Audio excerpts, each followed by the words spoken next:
دوسری بات، ہمیں مانگنے کا طریقہ نہیں آتا، اللہ کے ولیوں سے مانگنے کا طریقہ نہیں آتا۔ آپ غریب نواز کے آستانوں پہ مثال کے طور پہ جائیں تو غریب نواز کے آستانے پہ جاتے ہیں تو مانگتے کہاں پہ ہیں؟ بولیے، ارے جو دعا مانگتے ہیں کہاں مانگتے ہیں؟ مزار پہ۔ اندر گئے، غریب نواز آپ اللہ کی بارگاہ میں دعا کیجئے، یہ پورا ہو جائے، یہ پورا ہو جائے، یہ پورا ہو جائے، یہی کرتے ہیں نا؟ بولیے۔ اب میرا سوال یہ ہے کہ آپ کے بیڈ روم میں کوئی فقیر آئے اور کہے کہ اللہ کے نام پہ 10 روپیہ دیجئے، آپ دو گے؟ ارے ہاں نہیں تو بولو۔ بے شک دے دیں گے۔ پھر سے سنیے حجر صاحب، جی، کوئی فقیر آپ کے بیڈ روم میں، بیڈ روم میں؟ جی ہاں، اچھا، بیڈ روم میں؟ جی بیڈ روم میں، اچھا اچھا، آپ کے بیڈ روم میں آوے، دروازہ پار کر لے، آنگن پار کر لے، صحن پار کر لے، زینہ چڑھ لے، پہلی منزل پہ دروازہ کھولے اور کہے حلجل صاحب اللہ کے نام پہ 10 روپیہ دیجئے۔ اللہ، اب میں سمجھتا ہوں یہ ہمارے حلجل صاحب تو 10 روپیہ تو دور کی بات، اپنی جو چپل ہوگی وہ اسے ضرور دیں گے۔ جی جی، دیں گے کہ نہیں؟ بے شک۔ کیوں؟ کیونکہ فقیر کے جو مانگنے کی جگہ ہے، ہاں ہاں ہاں، اے بولیے، واہ واہ واہ واہ واہ واہ واہ واہ، فقیر کے جو مانگنے کی جگہ ہے کیا کہ وہ در ہے، حجرہ نہیں۔ بے شک بے شک بے شک بے شک، مانگتے جو مانگتے ہیں وہ در پر مانگتے ہیں، کمرے میں آ کر، بیڈ روم میں آ کر، حجرے میں آ کر نہیں۔ اب تم جاتے ہو غریب نواز سے مانگنے کے لیے، غریب نواز کے در پر نہیں بلکہ غریب نواز کے حجرے میں جاتے ہو۔ جب تمہارے حجرے میں کوئی آ جائے تو 1 روپیہ نہیں دیتے تو غریب نواز وہ تو بادشاہ ہے، عطائے رسول ہے، تم جیسے منگتوں کو اپنے حجرے میں کیا عطا کریں گے؟ ارے اگر تجھے غریب نواز سے لینا ہے، غریب نواز سے لینا ہے، غریب نواز کی بارگاہ میں آرزویں پوری کرنی ہے، منگتا بن کر گیا ہے تو غریب نواز کے حجرے میں مت مانگ بلکہ غریب نواز کی چوکھٹ پر بیٹھ جا اور یہ کہہ کہ غریب نواز عطائے رسول آپ کے در کا منگتا آیا ہوا ہے، اس چوکھٹ پر اپنے دامن کو پھیلائے ہوئے ہے، غریب نواز عطا کر دے۔ ہاں ہاں ہاں، آمین آمین آمین آمین آمین۔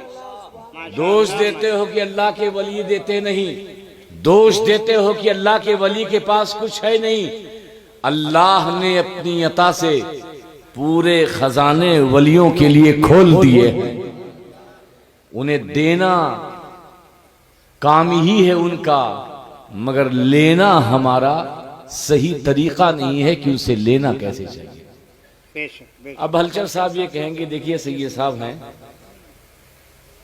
تقریر کرنے آئے ہیں، لمبی لمبی باتیں کرتے ہیں۔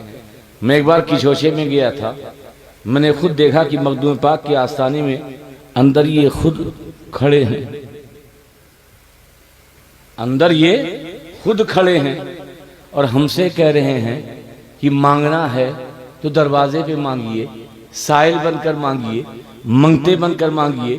سائلوں کی جگہ دروازہ ہوتی ہے، سائلوں کی جگہ در ہوتی ہے، اندر نہیں، مگر ہم نے ان کو اندر دیکھا۔ میں نے کہا کہ آپ نے دیکھا، صحیح دیکھا۔ اگر آپ کے ہی حجرے میں کوئی آدمی لڈو لے کر پہنچے، بڑھیا ہے، بولیے بولیے، کیا کہنے ہیں سرکار؟ کہ میرا بیٹا کامیاب ہو گیا، ہاں ہاں ہاں ہاں ہاں، اچھے مارکس لے آیا ہے، حلچر صاحب ہم نے سوچا کہ سب سے پہلے لڈو سے آپ کے منہ کو میٹھا کریں۔ سبحان اللہ سبحان۔ اب بتائیے آپ بھگائیں گے سٹائیں گے؟ یا اس کو بیٹھائیں گے؟ بولیے، بالکل بٹھائیں گے۔ ان اللہ کے ولیوں کے آستانوں پہ جاؤ، حجرے کے اندر جاؤ تو مانگنے کے لیے مت جاؤ، گلابوں کا تحفہ دینے کے لیے جاؤ، سورہ فاتحہ پیش کرنے کے لیے جاؤ، چاروں کل پیش کرنے کے لیے جاؤ، قرآن کی آیات پیش کرو، قرآن کی سورتیں پیش کرو، یہ ساری چیزیں ان کی بارگاہ میں پیش کرو۔ یہ تحفہ ہے، یہ تحفہ ہے۔ تحفہ حجرے میں دیا جاتا ہے، تحفہ خاص اندر دیا جاتا ہے۔ جب یہ تحفہ پیش کرو اور مانگنے کی باری آئے تو چوکھٹ پر بیٹھ جاؤ، چوکھٹ پر بیٹھ جاؤ۔ یہ غریب نواز عطائے رسول ہند الولی اب آپ کا منگتا آپ کے در سے اولاد کی بھیک مانگتا ہے۔ آپ رب کی بارگاہ میں دعا کریں کہ میں صاحب اولاد ہو جاؤں۔ اللہ کے ولی دیتے ضرور ہیں مگر ہمیں مانگنے کا طریقہ نہیں۔ آخری بات، مانگنے کا طریقہ تو ہے ہی، ہمارے اندر وہ محبت نہیں ہے، ہمارے اندر وہ عقیدت نہیں ہے۔ دیکھیے، جو لوگ پتھروں کو پوجتے ہیں انہیں کچھ نہ کچھ ملتا ہوگا تبھی تو پوجتے ہیں، بغیر کچھ ملے ہوئے کہیں یہ دل یہ سر نہیں جھکتا، انہیں کچھ ملتا ہے تبھی جھکتے ہیں۔ اب ہمارے عقیدے کے مطابق وہ خالی ہیں پھر بھی وہ جھکتے ہیں، ان کے پاس کچھ نہیں پھر بھی وہ جھکتے ہیں۔ مگر ملتا کیوں ہے؟ کیونکہ ان کے دماغ میں یہ بات بسی ہوئی ہے کہ یہ پتھر بھی دیتا ہے، یہ پتھر بھی دیتا ہے، تبھی ان کے اس پتھر پہ اس کا در جھکتا ہے۔ اور ہم تو جن ولیوں کے ماننے والے ہیں وہ خالی نہیں ہوتے، ان کا تو پورا گھر اللہ کے رحمت کے خزانوں سے بھرا ہوتا۔ جیسی عقیدت ایک غیر ان خالی بتوں سے کرتا ہے پھر بھی انہیں مل جاتا ہے، اور ایسی ہی عقیدت تو اپنے دل میں ان آستانوں سے کر لے کہ جہاں پر اللہ کے نوازات کی بارشیں ہوتی ہے، قسم خدا کی تجھے ضرور عطا کرے۔ میں مثال دوں، کلیوبی کا ایک واقعہ ہے۔ 4 چور تھے، کتنے تھے؟ 4، اور چاروں چوری کرنے کے لیے نکلے بغداد میں۔ تو سوچا کہ رات میں ہمیں قافلے کو لوٹنا ہے، کسی سرائے میں ٹھہر جائے۔ اتفاق سے وہ سرائے کسی نان مسلم کی تھی، عیسائی کی تھی۔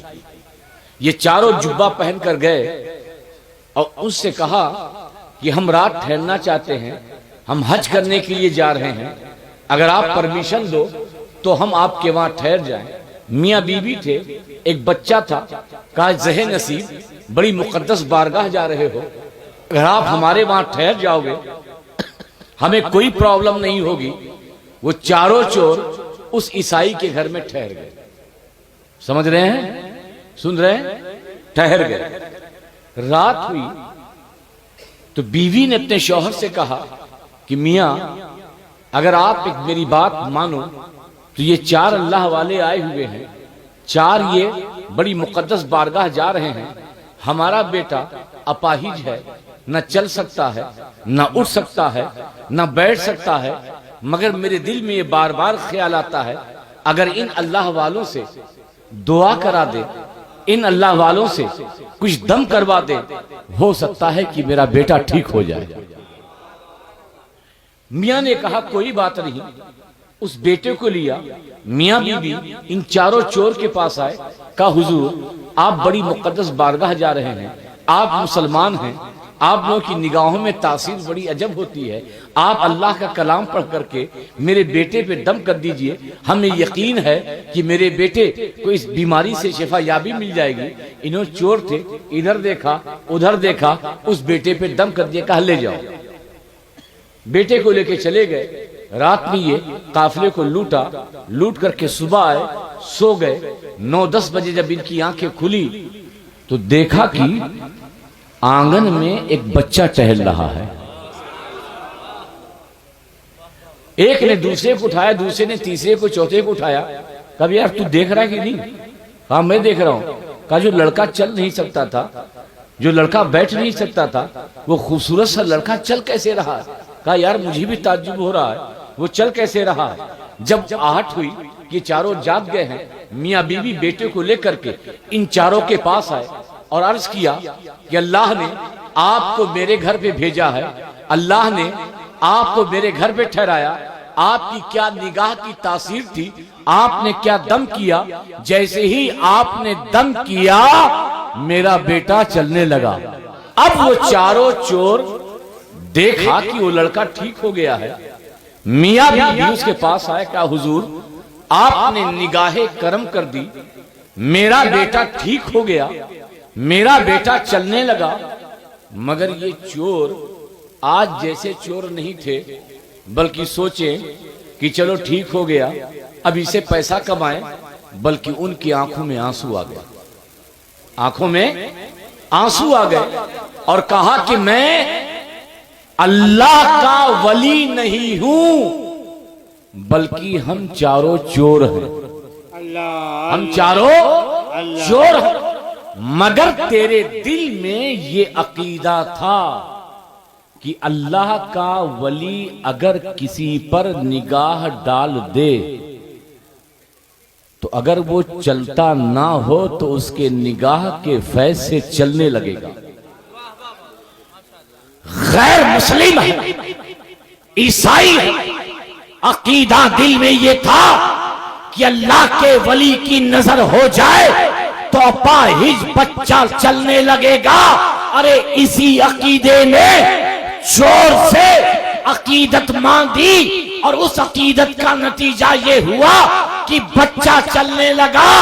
ارے غریب نواز کے چاہنے والوں، غوث اعظم کے ماننے والوں، وہ تو چور تھے، چور ولی نہیں تھے، مگر عقیدت مضبوط تھی، عقیدہ مضبوط تھا۔ ایسے ہی عقیدہ تم غوث اعظم کی بارگاہ، غریب نواز کی بارگاہ، اللہ کے ولیوں کی بارگاہ سے لگاؤ کہ جس بارگاہ میں آئے ہو، جس آستانے پہ آئے ہو، یہ وہ آستانہ ہے، یہ اگر نگاہ کر دے تو ہمارا بیڑا پار ہو جائے گا۔ وہ دیتے ہیں، تمہیں مانگنے کا طریقہ نہیں آتا، اور وہ ایسا دیتے ہیں کہ جو لوگ گمنام بھی ہوتے ہیں، گمنام بھی ہوتے ہیں، ان کے در پہ آنے سے ان کا نام بھی ہو جاتا ہے۔ بے شک بے شک۔ ایک مثال دوں گا اور بات کو ختم کروں گا۔ آپ کے وہاں دودھ قیمتی ہے، پانی دودھ بولو، پیچھے والے بولے دودھ کتنے روپے لیٹر ملتا ہے؟ اوریجنل پیور 60 میں پیور۔ بہرحال مجھے تو لگتا یہی ہے کہ وہ نڈے پہ قسم کھا کے بھی کہتے ہیں انگلی رکھ کر کے کہ میں نے دودھ میں پانی نہیں ملایا، کیونکہ وہ پانی میں دودھ ملاتے ہیں۔ اچھا، ٹھیک ہے، قیمتی کیا ہے بولے؟ دودھ۔ پانی کی قیمت ہے زندگی کے لیے، مگر یہاں پر بیچنے کے اعتبار سے دیکھیں تو دودھ کی قیمت زیادہ ہے، پانی کی قیمت کم ہے۔ اس قیمت کا احساس دودھ کو تھا۔ دودھ نے پانی سے کہا، آخری بات ہے، پوری توجہ، دودھ نے پانی سے کہا تیری حیثیت کیا ہے؟ تیری حیثیت کیا ہے؟ کچھ نہیں ہے، میں 1 لیٹر، تو 3 لیٹر، میں 1 لیٹر، تو 3 لیٹر، بنتے ہیں 4 لیٹر، مگر بیچنے والا یہ نہیں کہتا کہ پانی لے لو، بیچنے والا کہتا ہے کہ دودھ لے لو۔ تیری اگر قیمت ہوتی تو بیچنے والا تیرا نام لیتا، تیری قیمت نہیں ہے، قیمت میری ہے۔ اب جو بات پانی نے کہی تھی واہ واہ وہی بات تم ایک اللہ کے ولیوں کے در کا منگتا سمجھ کر اپنے آپ کو اپنے ذہن میں گرا باندھ دیا۔ بہت اچھے پانی نے کہا یہ بات بالکل صحیح ہے کہ میری حیثیت تیرے آگے کچھ نہیں ہے۔ I am nothing, I am zero in front of you۔ میں تمہارے آگے زیرو ہوں، میں کچھ نہیں ہوں، مگر کب؟ یہ پانی ہے، ادھر پانی ہے، ٹھیک ہے، ادھر دودھ ہے، دودھ اپنی بڑائی بیان کر رہا ہے، پانی کہہ رہا ہے کہ میں زیرو ہوں۔ کب؟ جب میں ادھر ہوں تب میں زیرو ہوں۔ آہا اے کیا واہ واہ اگر سمجھ جاؤ تو بول دو۔ واہ لیکن جیسے ہی میں تیرے اندر آیا، میں زیرو کب ہوں؟ جب میں الگ تھا، جب میں تنہا تھا، جب میں تجھ سے جدا تھا، تب میں زیرو تھا، تب میری کوئی قیمت نہیں تھی۔ جیسے ہی میں تیرے اندر آیا، جیسے ہی میں تیرے، جو قیمت تیری تھی وہی قیمت میری ہو گئی۔ واہ نعرے تکبیر، نعرے رسالت۔ جب تک میں تجھ سے جدا تھا میری کوئی حیثیت نہیں، میری کوئی وقت نہیں، میری اپنی کوئی پہچان نہیں، لیکن جیسے ہی میں تیرے اندر آیا جو قیمت تیری وہی قیمت میری، بلا تمثیل۔ یہ غوث اعظم، غوث اعظم، غریب نواز، مخدوم سمنا، اللہ کے اولیاء خدا کی بارگاہ میں قیمتی ہے، قیمتی۔ یہ سب کیا ہے؟ بولو، قیمتی۔ اور ہماری کوئی قیمت نہیں، ہم زیرو، ہم زیرو۔ لیکن مسلمانوں، اگر تم بھی چاہتے ہو کہ تمہاری بولی لگے، تم بھی چاہتے ہو کہ تمہاری قیمت بڑھے، تم بھی چاہتے ہو کہ تمہاری اہمیت ہو، تو تمہیں کچھ کرنے کی ضرورت نہیں ہے۔ جیسے یہ پانی دودھ میں مل کر قیمتی بن گیا، ایسے ہی تم غوث اعظم کے کتے بن کر، غوث اعظم کے غلام بن کر، اللہ کے ولیوں کے غلام بن کر، قسم خدا کی تمہاری بھی اتنی قیمت نہ صحیح مگر کوئی نہ کوئی قیمت ضرور ہو جائے گی۔ بے شک بے شک بے شک۔ تو یہ اللہ کے اولیاء، اللہ کے جو مقرب بندے ہیں، اللہ کے جو مقبول بندے ہیں، یہ خدا کی بارگاہ میں قیمتی ہوتے ہیں، ان کی قیمت ہوتی ہے۔ تم بھی قیمتی بننا چاہتے ہو، ان ولیوں کے در پر، آستانے پر جھاڑو لگاتے رہو، ان سے محبت کرتے رہو، ان سے تعلق کی لو لگائے رکھو۔ بہت سے لوگ، بہت مثالیں ہیں جن کی کوئی قیمت نہیں تھی، آج وہ کتنے قیمتی ہو گئے ہیں۔ بلال کو کون جانتا تھا؟ جب تک بکے نہ تھے تو کوئی پوچھتا نہ تھا، یا رسول اللہ تو نے خرید کر مجھے انمول کر دیا۔ تو یہ وہ قیمتی لوگ ہیں، ان سے محبت کرو، ان سے عقیدت رکھو، اور عقیدت محبت کے ساتھ ضروری یہ ہے کہ ان کی زندگی کو اپنے لیے مشعل راہ بناؤ۔ صرف چادر چڑھانے سے ولیوں سے عقیدت نہیں ہوتی، بلکہ جیسے ان کی زندگی تھی ویسے ہی زندگی اپنا کر کے معاشرے میں ایک اچھے انسان بنو۔ صحیح معنوں میں یہی محبت کا تقاضا ہے۔